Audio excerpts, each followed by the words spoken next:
Assalamualaikum warahmatullahi wabarakatuh. Salam sejahtera untuk kita semua. Om Swastiastu, salam namo buddhaya, salam kebajikan. Halo semuanya, pada video kali ini kami dari kelompok 3 Magister Manajemen 2024 akan membahas mengenai Managing Global Human Resource dengan dosen pengampu Dr. Nova Mardiana, SEMN. Adapun anggota kelompok kami yakni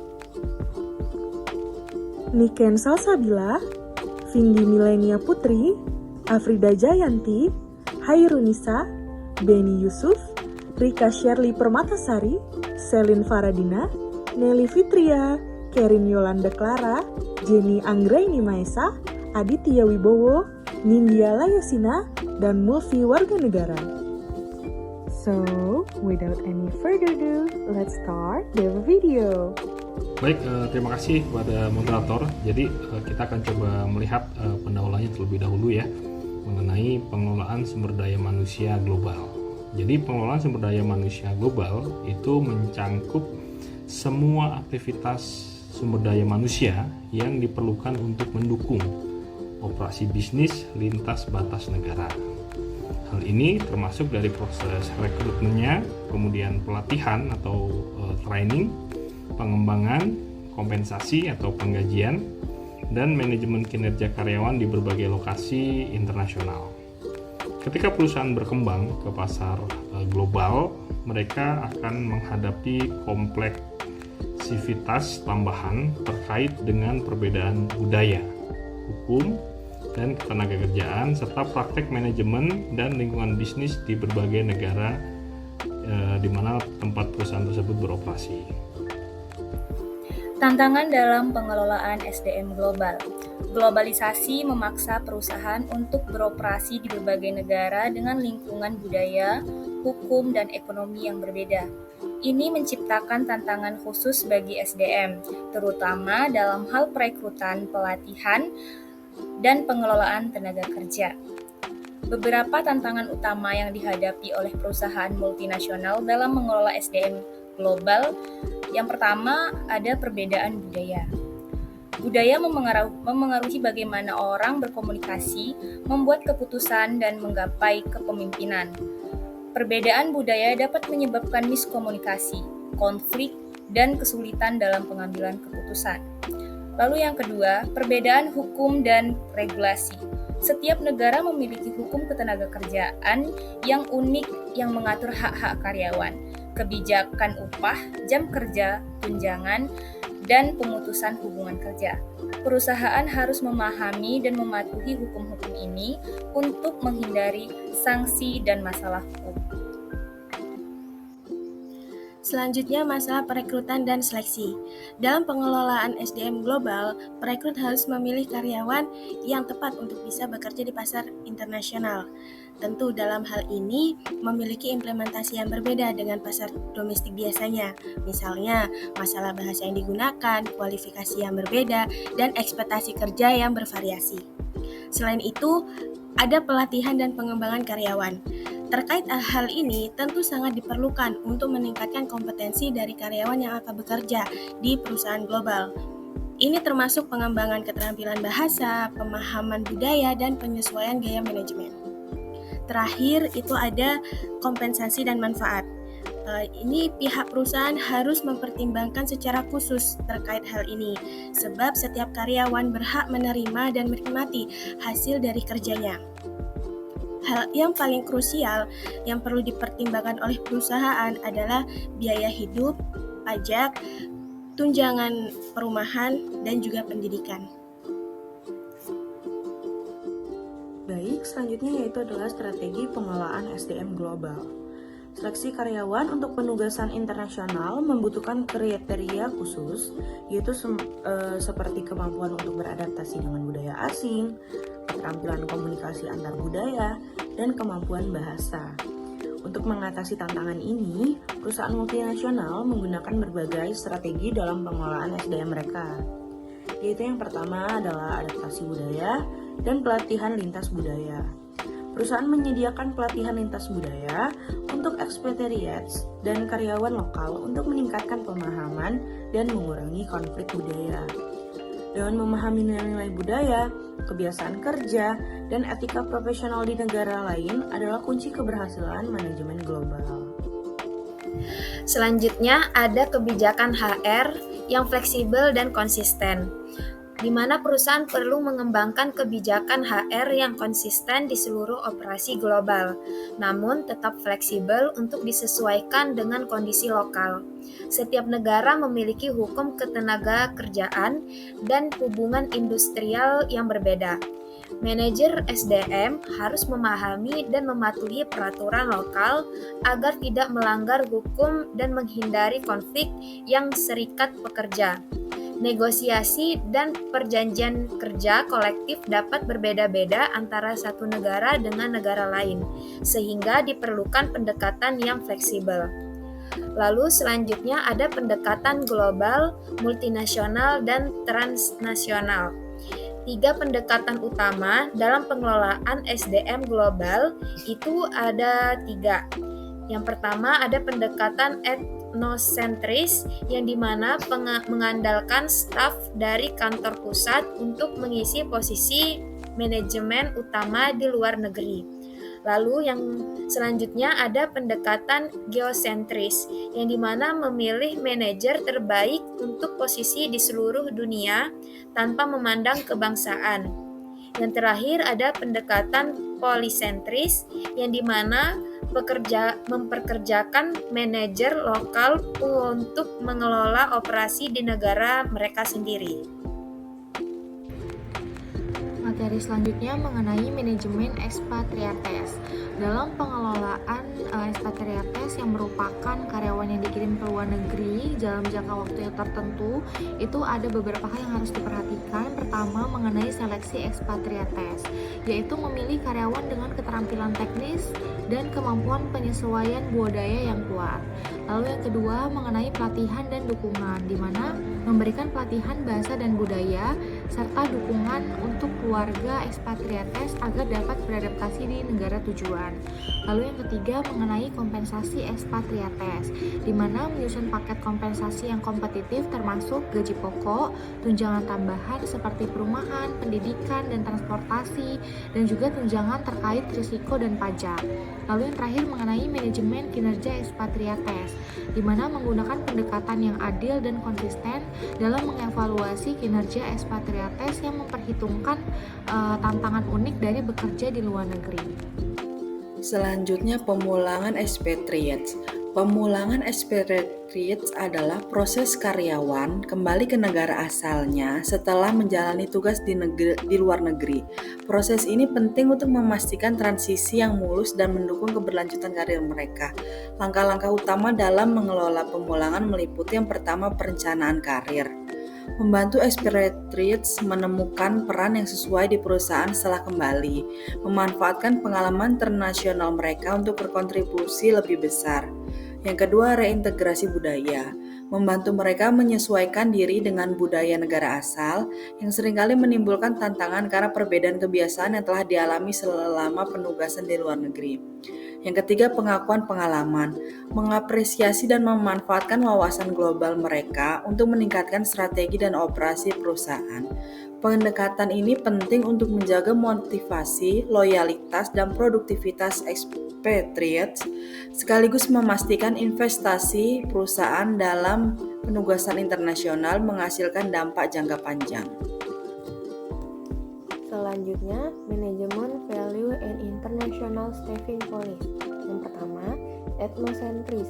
Dalam perusahaan yang menggunakan pendekatan etnosentris, sikap, gaya manajemen, pengetahuan, cara evaluasi, dan manajer dari negara asal dianggap lebih unggul dibandingkan dengan yang ada di negara tempat perusahaan beroperasi. Yang kedua, polisentris. Terdapat keyakinan bahwa hanya para manajer negara setempat yang benar-benar dapat memahami budaya dan perilaku pasar. Dan yang ketiga, geosentris.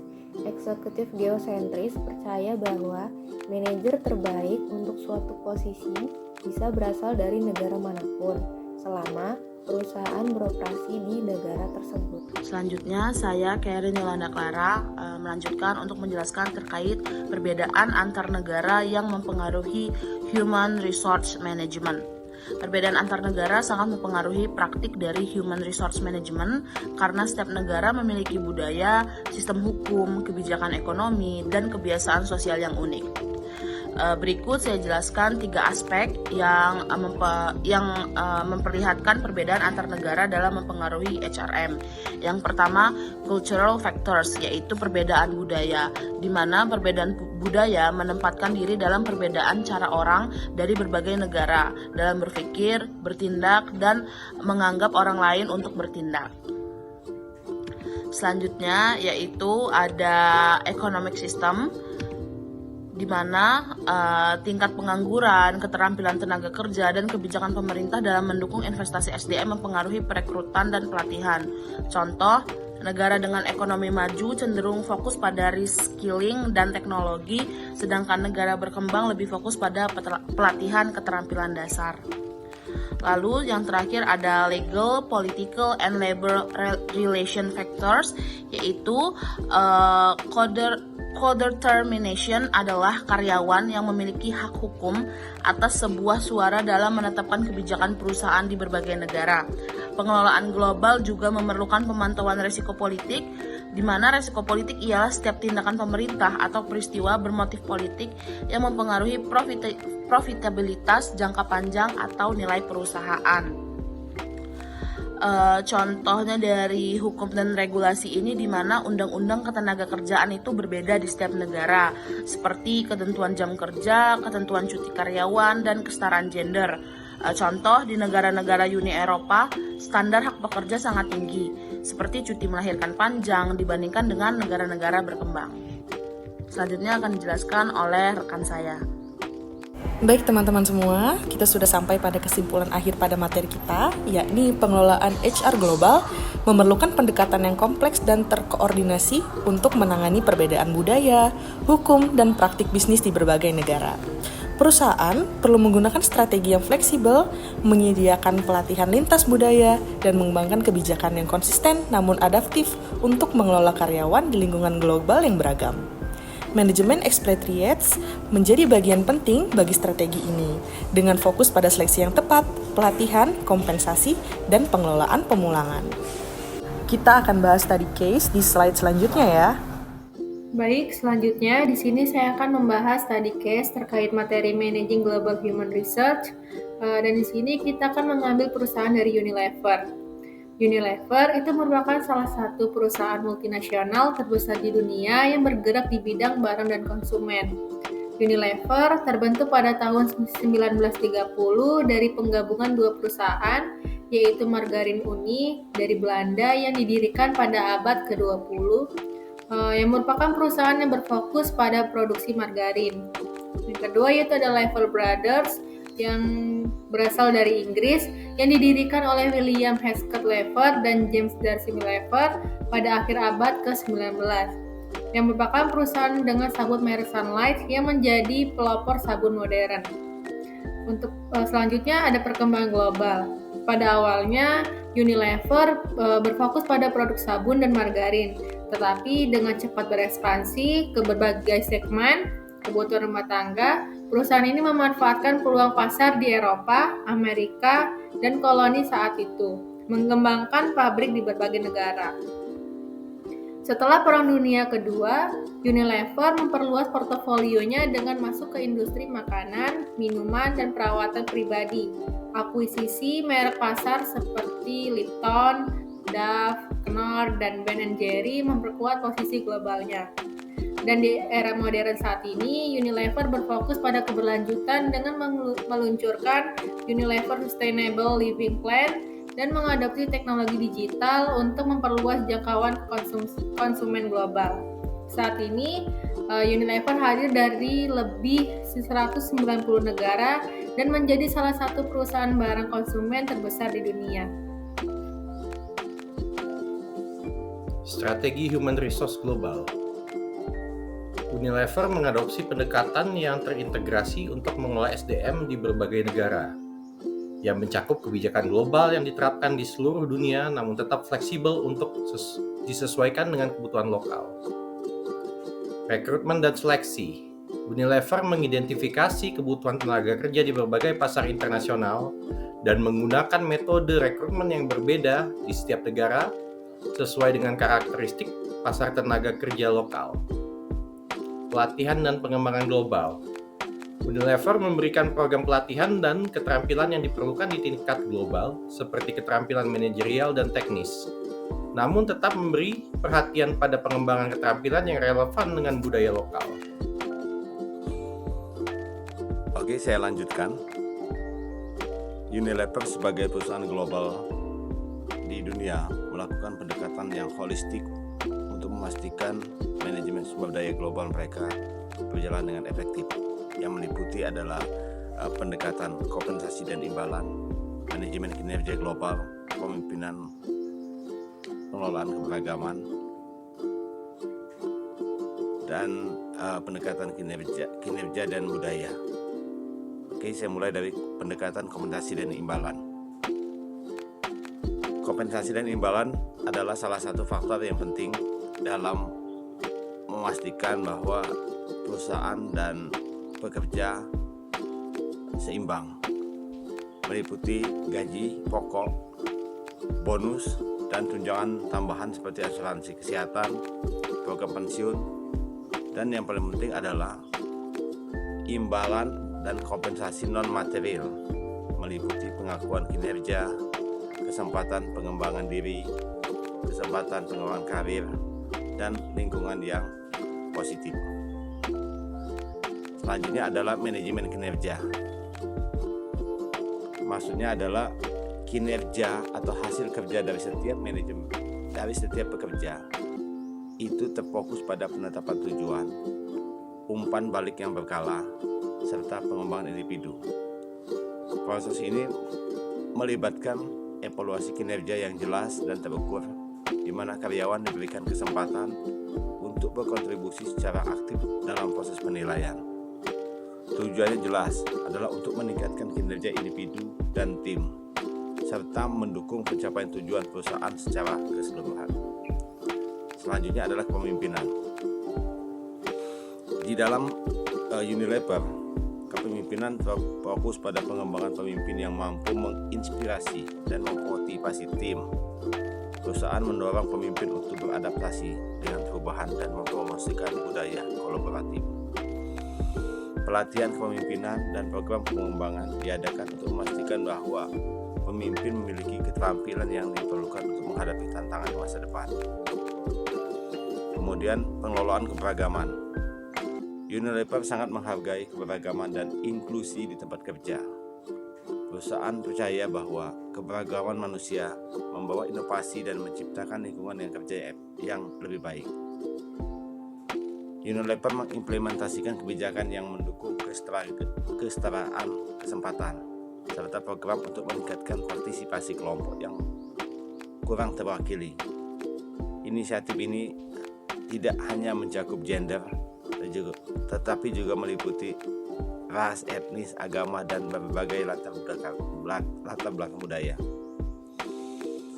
Terakhir adalah hubungan Unilever terhadap kepatuhan terhadap regulasi. Unilever memiliki hubungan yang konstruktif dengan serikat pekerja dan pemangku kepentingan. Mereka berkomitmen untuk mematuhi semua regulasi ketenagakerjaan di lingkungan setiap negara yang mereka tempati untuk beroperasi. Hubungan industrial yang baik membantu menciptakan suasana kerja yang harmonis dan mengurangi risiko konflik. Kesimpulannya adalah Unilever menerapkan pendekatan yang holistik, menyeluruh dalam manajemen sumber daya manusia yang mencakup kompensasi yang adil, manajemen kinerja yang efektif, kepemimpinan yang inspiratif, pengelolaan keberagaman yang inklusif, serta hubungan industrial yang harmonis. Selama ini bertujuan untuk menciptakan lingkungan kerja yang produktif dan berkelanjutan, serta mendukung tujuan strategis perusahaan. Terima kasih. Hai teman-teman semua, kita sudah tiba pada akhir video ini. Demikian presentasi dari kelompok kami. Semoga materi yang kami sampaikan mengenai Managing Global Human Resource dapat bermanfaat bagi kita semua. So, see you on our next one. Thank you for watching and bye-bye.